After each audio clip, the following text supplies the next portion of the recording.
6, otherwise known as an act establishing the Classroom Building Acceleration Program, or CAP, under the Department of Education, authorizing local government units and civil society organizations to undertake classroom construction projects, or the CAP Act.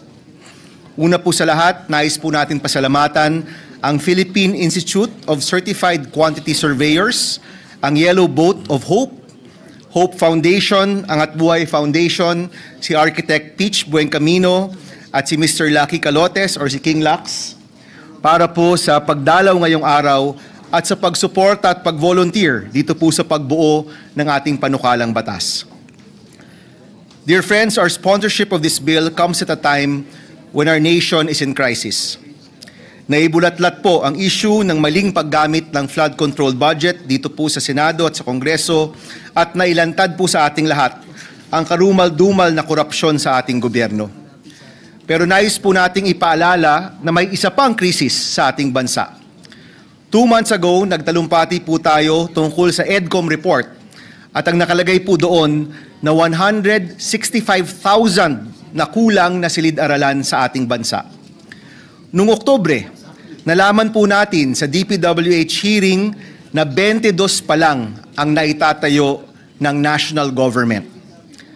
Kahit po si Secretary Dizon na bago pa lang sa DPWH, nagulat, napasigaw, totoo ba to? Ang nakaplano po ng DPWH for this year ay 1,700 classrooms. And up to October of 2025, 22 pa lang po ang nabuo po nila. Pero kahit naitayo po nila ang buong 1,700 classrooms, kita naman po natin kulang na kulang pa rin yan pagdating sa national gap po natin. Sinabi ko na po dati na ang hinala po natin mas malaki pa talaga ang kulang. Meron pa pong mga classroom na overcrowded at nag-shifting. Meron pong mga sira-sira. Meron pong nakondena. At alam din po natin na lalaki at lalaki ang gap na ito kung hindi po natin aaksyonan. Sa current backlog na 165,000 classrooms, kasama po ang mga classroom na ikokondena at para sa mga bagong estudyante, lalaki at lolobo ang classroom gap natin mula 165,000 magiging 219,000 by 2028 kung hindi po tayo aaksyon. Noong Hulyo, nanawagan po tayo na magsama-sama tayo para tugunan ang krisis sa edukasyon at ilipat na ang pondo para sa flood control patungo po sa edukasyon. Ngayong Nobyembre, nananawagan po muli tayo. Ang kailangan po ng ating bansa at ng ating kabataan, edukasyon at hindi korupsyon. At alam po natin na hindi tayo nag-iisa sa panawagang ito. Marami po dito sumang-ayon, sumuporta, pati po si DepEd Secretary Sani Angara, pati rin po ang Pangulo sumang-ayon sa ating suhestyon na tanggalin ang responsibilidad sa pagtayo ng classroom mula sa DPWH at ibigay sa mga LGU at civic organizations na meron ng karanasan sa pagtayo ng classroom.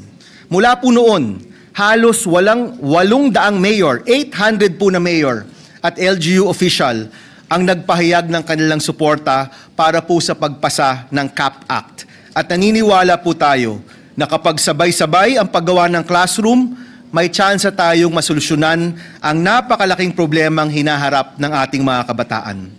Para buuin po ang CAP Act, nagtrabaho po tayo kasama ang iba't ibang grupo para masigurado ang tamang plano, tamang presyo at tamang disenyo ng mga classroom. Sa ating hearing, technical working group session at konsultasyon sa mga NGO, engineer, architect, quantity surveyor at iba pa, naramdaman ko po ang gigil ng taong bayan na mabigyan ng solusyon ang krisis na ito. Sa ating panukalang batas, sinisigurado po natin na sa halip na substandard, overpriced at kulang ang mga silid-aralan, ang pagpapatayo po ng classroom ay dapat, unang-una, nasa tamang presyo at pangalawa, nasa tamang panahon. Una po, tamang presyo. Isa po sa ating pangunahing tanong nung inihain po natin ang batas na ito, kung bakit magkaiba ang presyo ng DPWH doon po sa presyo ng mga LGU at mga NGO. Sa presyo po ng DPWH, mula 2.5 million to 4 million pesos ang bawat classroom. Pagdating sa LGU at NGO, di hamak mas mababa po ang presyo nila. Ang solusyon po sa CAP Act, price ceiling, base po sa disenyo na pinaghirapan ng iba't ibang eksperto sa pribadong sektor. Pasok sa minimum standards ng DepEd, pero nasa presyong 1.8 million per classroom po lamang. Average po yan. This is roughly, on average, around 55% less than the original government cost of DPWH. Yung bagong disenyo, standard and specification ng classroom ay may regular review kasama ang mga eksperto mula sa pribadong sektor para maiwasan ang overpricing ng classroom. At naglagay rin po tayo ng probisyon na required isa publiko ng DepEd ang mga dokumento ukol po sa pagtayo ng classroom sa ilalim ng ating batas para mabantayan ng taong bayan ang ilalaan na pera para po sa pagtayo ng silid-aralan. Pangalawa po, second salient feature, sa tamang panahon para sa agarang pagsara ng classroom gap. Tamang presyo, tamang panahon. Binuo po natin ang batas na ito para sa decentralization ng pagtatayo ng classroom. Ibig sabihin po, sa ating panukalang batas, may pagkakataon na magtayo ng classroom ang mga LGU at CSO at hindi na po kailangang hintayin ang DPWH. Bukod po dito, binibigyang prioridad ang pagpapatayo ng classroom sa mga lugar na handa na magpatayo. Ibig sabihin po, mapapabilis ang pagtayo ng classroom dahil sabay-sabay po tayong nagtatrabaho. Uulitin ko po, 165,000 ang classroom gap po natin. At lalawak ang gap po na ito dahil po sa condemned classrooms, population growth, at sa failure to build on time and on target. Dagdag pa po dito ang mga classroom na nasira dahil po sa bagyo at apektado ng mga lindol. Lulobo po ito to more than 200,000 in 3 years kung hindi po tayo gagalaw. Kung nais po nating maisara ang classroom gap by 2031, in 6 years, pakiwari ko po, kailangan po natin magbuo ng 39,000 classrooms kada taon. Take note po, ang target po for 2025, 1,700 classrooms po lamang. Kung ganyan lang po ang target natin, tila imposible po masara ang classroom gap. Pero kung nais po natin itong maisara, in 6 years, kailangan po natin magbuo ng 39,000 classrooms per year for 6 years. Ang presyo po nito, roughly, nasa 90 billion pesos kada taon. Or to close our classroom gap, kailangan po natin ng 540 billion sa loob ng 6 na taon. Nakakalula po ang presyong ito. Napakalaki po ng pondo. Pero alalahanin po natin, yung original na pondo ng flood control para po sa 2026 budget ay 252 billion. Parang kalahati na po ng presyong kailangan natin para sa classroom gap. Siguro po, kung kaya nating originally mag-budget ng ganong kalaki for flood control, kaya naman po natin mag-budget ng tamang presyo para po sa classrooms ng ating kabataan. Sabi nga po, kung gusto, may paraan, kung ayaw, maraming dahilan.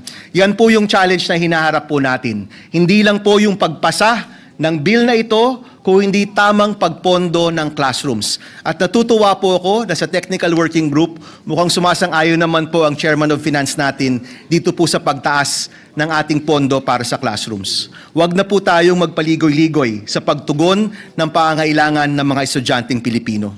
Kaya po ngayon po napapasok tayo sa 2026 budget deliberation, inaasahan po natin at inaasahan din po ng kabataang Pilipino na mapopondohan natin ng tama ang classroom sa ating bansa. Sigurado po tayo na pag lahat ng pangangailangan sa edukasyon ay nabudgetan po natin ng maayos, may pera pa po para sa mga iba pang serbisyong pampubliko. Sa laki po ng perang nawala, ganun rin po kalaki ang utang ng gobyerno sa kabataan at sa taong bayan. Sa halip na nakawin ang kinabukasan ng ating kabataan, kailangan natin magsama-sama para mamuhunan sa kanilang kinabukasan.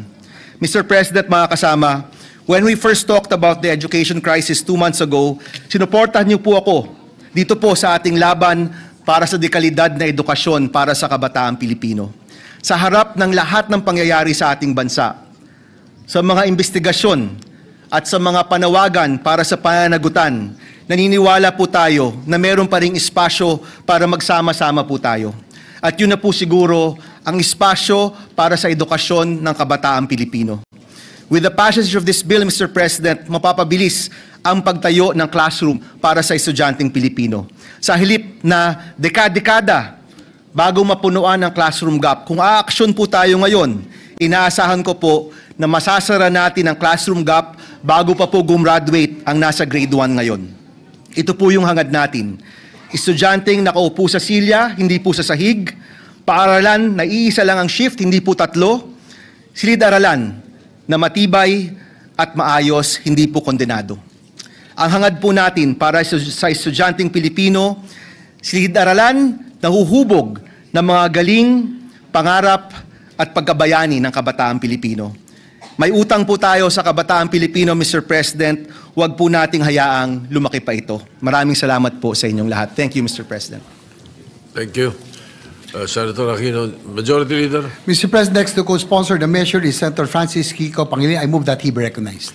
Senator Francis Pangilinan is recognized. Thank you, Mr. President. Thank you, distinguished Majority Leader. Distinguished colleagues, I rise today to co-sponsor Senate Bill number 1482, the Classroom Building Acceleration Program of our esteemed colleague, Senator Bam Aquino. Sunod-sunod, kaliwat kanan ang mga lindol at bagyo. Winasak ang maraming silid-aralan sa iba't ibang bahagi ng ating bansa. Malinaw na malinaw, kailangang apurahin ang muling pagpapatayo at pagpapalawak ng ating public education infrastructure. Sa maraming bahagi ng Luzon at Visayas, dahil sa nakaraang malakas na bagyo, nadurog ang simbolo ng pag-asa at pagkatuto ang ating mga silid-aralan. Noong bagyong Tino, mahigit 2,000 silid-aralan ang tinamaan at halos 400 ang ganap na nawasak. Libo-libong mga mag-aaral ang nag-aaral ngayon sa mga pansamantalang silungan. Sa gitna ng kaguluhan at kawalan ng katiyakan, ang mga guro naman, araw-araw nagpupumilit lumikha ng isang ligtas na kanlungan para sa kanilang mga mag-aaral. Pero hindi nagsisimula ang krisis sa kalamidad. Mas pinalala ito dahil bago pa man nung bagyo at lindol, isiniwalat na ng EDCOM2 ang malinaw at kagimbal-gimbal na detalye. Bago pa man ang mga sakunang ito, 165,000 ang mga silid-aralan na backlog sa ating mga classroom. Sa nakaraang pagdinig ng budget ng DPWH dito sa ating dito sa Senado, nabanggit na 22 classrooms lamang ang napatayo ngayong 2025. Hindi ito simpleng mga numero. Mga bata itong gustong-gustong mag-aral, kahit siksikan sa klase o 3 sa isang mesa, kahit marami sa kanila ay tinatawag na I-learners, kahit na sa ilalim ng puno ng saging o kaya puno ng mangga sila nagkaklase, totoo pa rin ito. Ipinagkakait ang mga pasilidad sa edukasyon. Sabi nga sa ulat ng EDCOM2, naghihingalo ang ating sistema ng edukasyon, ang ating mga anak, ang ating kinabukasan. Pagkatapos ng lindol sa Cebu, kamakailan, meron isang batang nagtanong tungkol sa nasira niyang paaralan. Paano po kaya kami matututo kung wala na kaming silid-aralan? Ngayon, habang tinatalakay natin ang Classroom Building Acceleration Program, iaalay natin ang pagtalakay na ito sa mga bata, sa mga guro, mga magulang, mga pusong umaasa na ang ating mga magiging desisyon ay magbubukas ng mas maaliwalas na kinabukasan. Ang panukalang batas na ito ang magbibigay ng kapangyarihan hindi lamang sa mga ahensya ng pambansang pamahalaan, kundi pati sa pribadong sektor, pati sa mga local government units at civil society organizations upang mapabilis ang pagtatayo ng silid-aralan sa buong bansa. Saklaw ng programa ang malinaw at tiyak na pananagutan sa pagpapatupad habang tinitiyak ang pagsunod sa mga bagong pamantayan sa mga lugar ng disaster prone. Disenyo ito para upang maging mabilis, mahusay at matapat ang pagpapatayo ng mga silid-aralan. Walang labis, walang kulang, at higit sa lahat, walang kickback. Noong pagdinig ng panukalang batas na ito, nabanggit ng ating mga resource persons mula sa DepEd na mayroong panahon na dahil sa PPP, ang involvement ng open, transparent public bidding ng pribadong sektor, hindi DPWH. Noong mga panahon na yon, may matching ang DepEd at ang LGU para magkaroon ng school building program. Nung nagsanib puwersa ang PPP at ang matching ng national government at local governments, at one point, we were constructing 600 school buildings a week. Nagawa na noon, kayang gawin ulit ngayon, at ito ang layunin ng Senate Bill 1482. Ito ang pangako natin. Walang bata ang dapat mawalan ng kinabukasan dahil lang sa nililipad o gumuguhong bubong. Walang guro ang dapat magturo sa ilalim ng pansamantalang tolda pagkatapos ng bagyo. Pinapantay natin ang isang institusyong pangmatagalan, isang programang karapat-dapat sa mga pag-asa na ipinagkatiwala sa atin at tumutugon sa mga natuklasan ng EDCOM 2 at sa realidad ng ating bansang climate vulnerable. In closing, Mr. President, dear colleagues, the future of education, the strength of our communities, and the dignity of the Filipino learner all depend on what we do next. Let us support the Classroom Building Acceleration Program. Let us build 600 to 1,000 classrooms every week and help us rebuild with urgency, creativity, and compassion. Salamat po. Thank you. Majority Leader. Mr. President, next to co-sponsor the measure is Senator Christopher Lawrence Bongo. I move that he be recognized.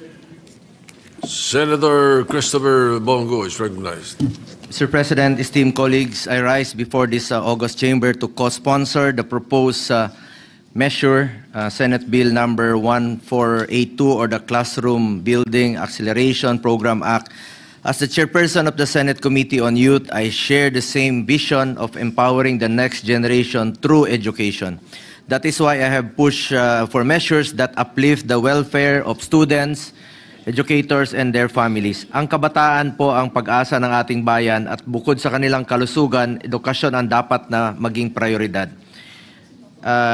Hindi po lingid sa kaalaman ng marami na ang kakulangan sa silid-aralan ang isa sa pinakamalaking problema na kinakaharap ng sektor ng edukasyon.